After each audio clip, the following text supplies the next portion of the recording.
Watch me turn this dresser from trash to treasure, and be sure to subscribe for more. The first thing that I had to do was remove this horrible top. It was made of MDF and had lots of raised water damage on it. It just wasn't worth it to try to keep it. Whenever you're working with a saw, you want to make sure that you're using protective eyewear and a respirator. I unfortunately did not put my respirator on until later, but these goggles are Stoggles, and they're my favorite so far, and you can find them in the link in my bio for a coupon. I had to have a little buddy help me because this dresser was moving all over the place, so he had to help me keep it in place because this base was on there pretty good.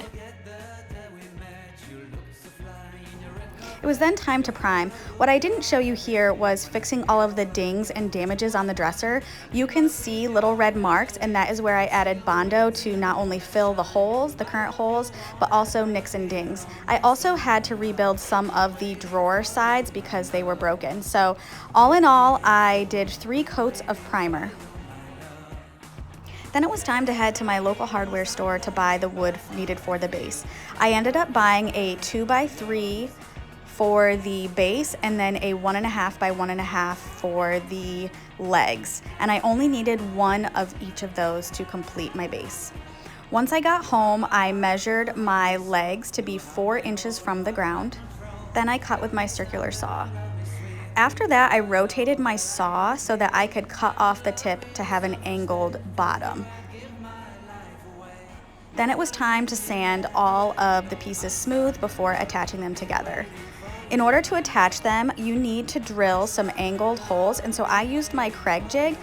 Since this was my second time doing this, building the base was so much faster.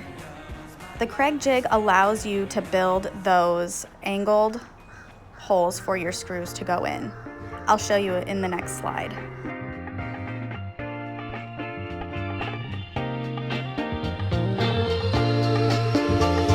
So here you can see you need holes just on the base pieces and then the top in order to attach it. You don't actually make holes in the leg pieces because you're going to be screwing into those pieces. Since this was my second time building a base, I decided to glue the pieces together before screwing them. So when it came time to actually screwing the whole base together, I did not get a complete video of that.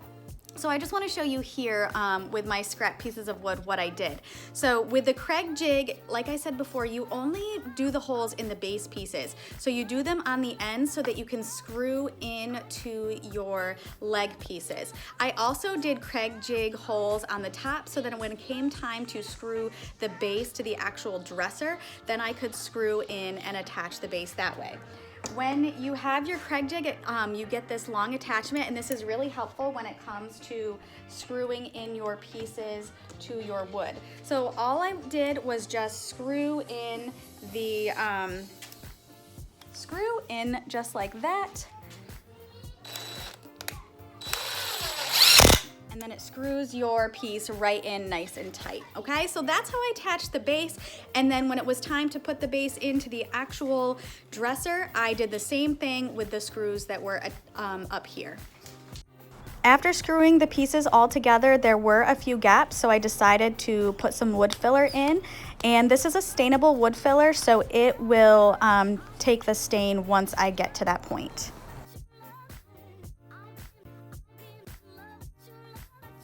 So when it came time to attaching the base to the actual dresser, I did not get a video of that. It was one of those days where my phone was dead and I just needed to get it done. So note to myself for next time, I will definitely video that. But what I had to do, since the dresser had really a thin base, I actually had to add in support pieces and screw them on first, and then I was able to attach my top and screw into the dresser. So unfortunately I can't show you that, but that is what I did. I had to add supports first and then add my base.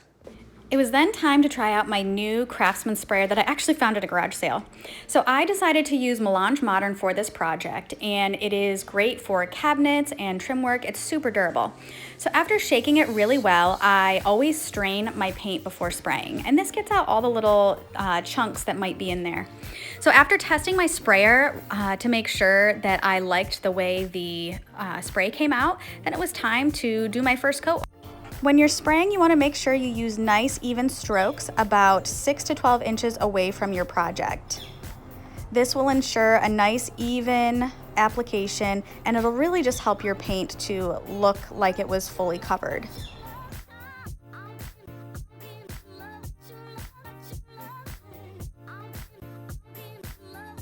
I loved how this paint went on super smooth and it had really good coverage even on that first coat. Then it was time to fix some drawer tracks. So after measuring and getting the exact drawer tracks that I needed, I ordered them online on Amazon. You first have to remove the broken pieces and then attach the new pieces where the old ones were.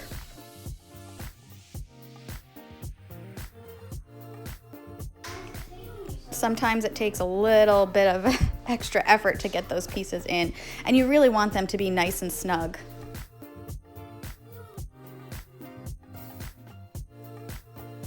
Then I put the top piece on just to make sure that it would slide nice and smooth before attaching this piece to the back of the drawer.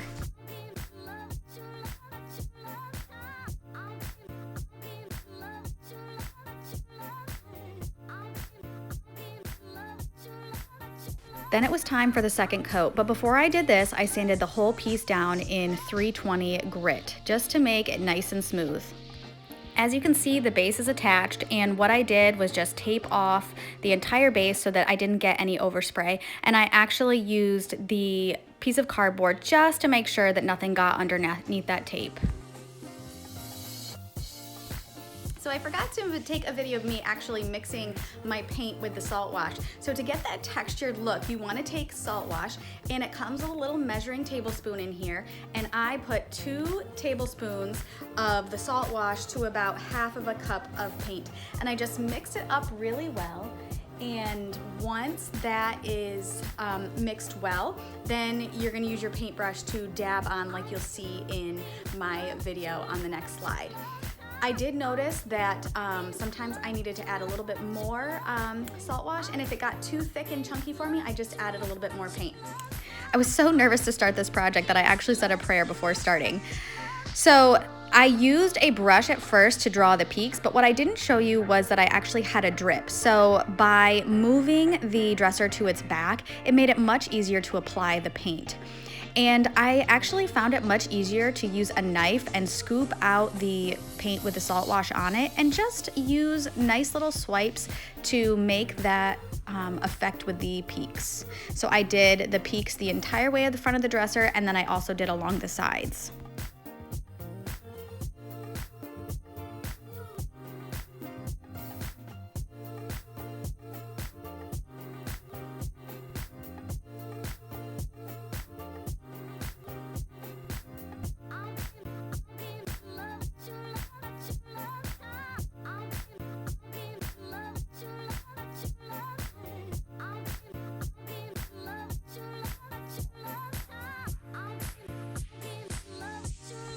So after making the mountain peaks a little bit thicker, I went in and started adding the base. I felt like that would be easier to do that part and then add in the middle 2 green colors.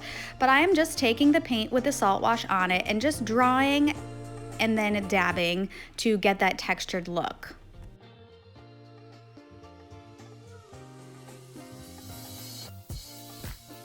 Then it was time to go in and add the other 2 colors. And how I got these colors was mixing the top color with the white so that I had the same undertones in the entire piece so it was more cohesive.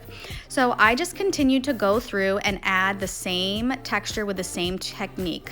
One little trick that I found was to let the texture dry a little bit and then go back in like right here and dab the places where I had already dabbed. This lifted the texture up a little bit and gave a little bit more of a color variation so it wasn't all the same color.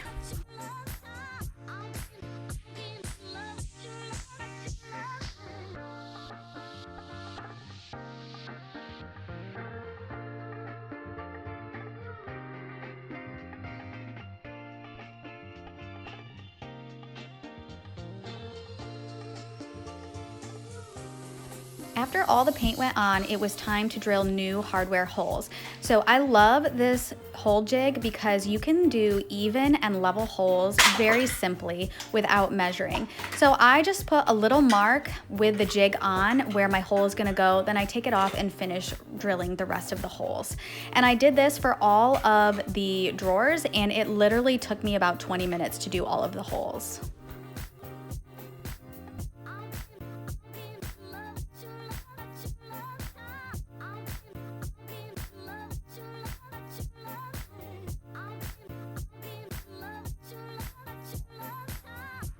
It was then time to remove the back because it had this ugly stain and it was actually in really poor condition. So I removed all of the screws, and then to get the staples out, I just used a screwdriver and wiggled them all out.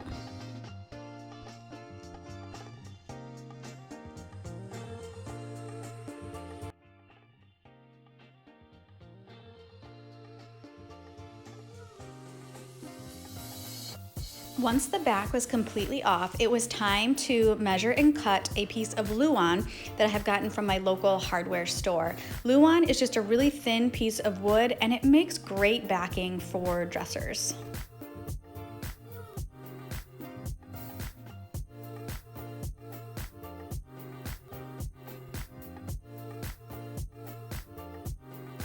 After measuring the Luan, I just cut it to size with my circular saw.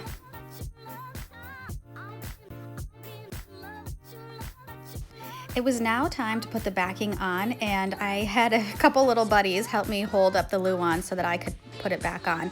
And all I did was just use the same screws that I had taken off of the original backing. One of my biggest tips is to save the hardware that comes off of your piece, and you'll see how I reuse the hardware in another slide to come. Using staples to flatten down the rest of the Luan really helps it to lay nice and flat. Now it's time to cut the top, and let me tell you, it was so cold the day that I had to cut this. I think my fingers froze. When it comes to attaching the top, this can be really tricky. So I turned it upside down so that I could line it up just perfectly. And when you're working with inches here, it can be tricky to try to get it perfect, but I got it as good as I could, and then it was time to screw it in. This is where I really recommend saving the same hardware and screws that come off of your piece. These are the same L brackets and screws that I had taken off when I took the previous top off. So using these saved me from going to the hardware store and buying anything new.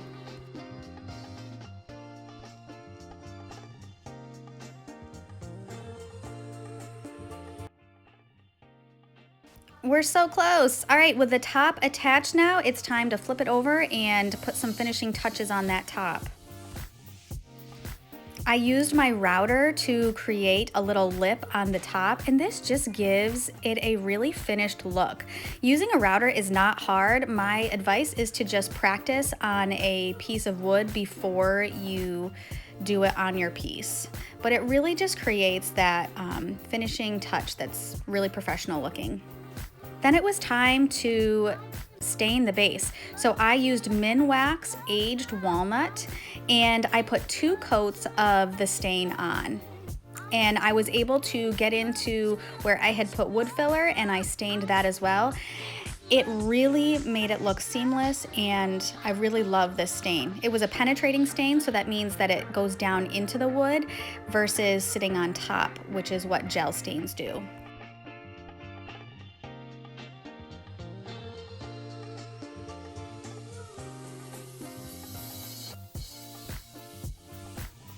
Next was to add the wallpaper. I really didn't love this wallpaper. I actually left in this little blooper where when I pulled the entire backing off, it stuck to each other and I really could not fix it, so I had to start over. So after measuring, I just decided to peel off the small edge and align that first before pulling the rest of the backing off. So here I am just lining it right up, and then I pull the backing off underneath it, and this helped keep it from attaching to itself. Then I just take the smoothing tool and I just slowly smooth it out the entire way down the drawer.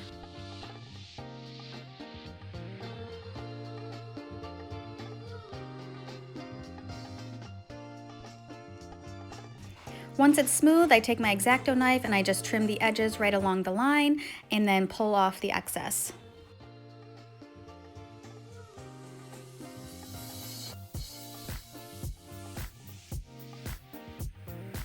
Next, it was time to seal the piece with Wise Owl Salve.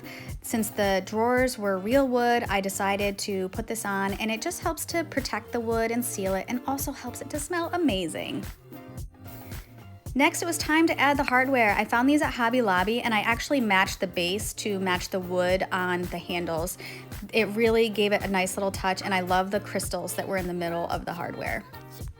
Next, I wanted to cut the remaining piece of Luan that I had to attach to the bottom. I just felt like putting this underneath would really create a more finished look. Thank you so much for watching to the end of this video. I did want to make a note though that after I put that last piece of Luan on the bottom, there were several more hours of finishing work that I did. I went through and made sure all of my lines were nice and smooth within the mountains so that it was a nice cohesive look when it flowed from mountain to mountain. I went through and did all of the edging on the sides of the drawers. So if it was in one of the mountain ranges, I matched the color on the sides of the drawers and the tops to go with that same flow so that when you opened the drawer, you could tell that it was exactly where that drawer was meant to be in the piece. I also went through and touched up the bottom stain, and I went through and just did any little touch-ups that I thought needed a little bit more stain to make a smooth, cohesive look. So I just wanted to add that note in there that I was not done once I added that final piece of Luan on the bottom.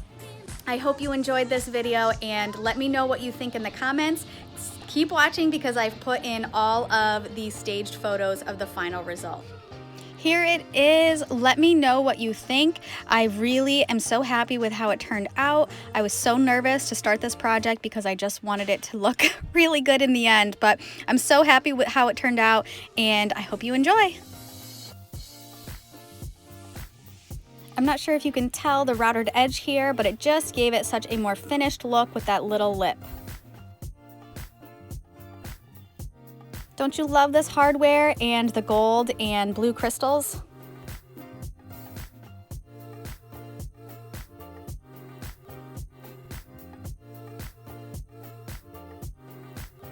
Please share, subscribe, and follow for more furniture flips and DIY.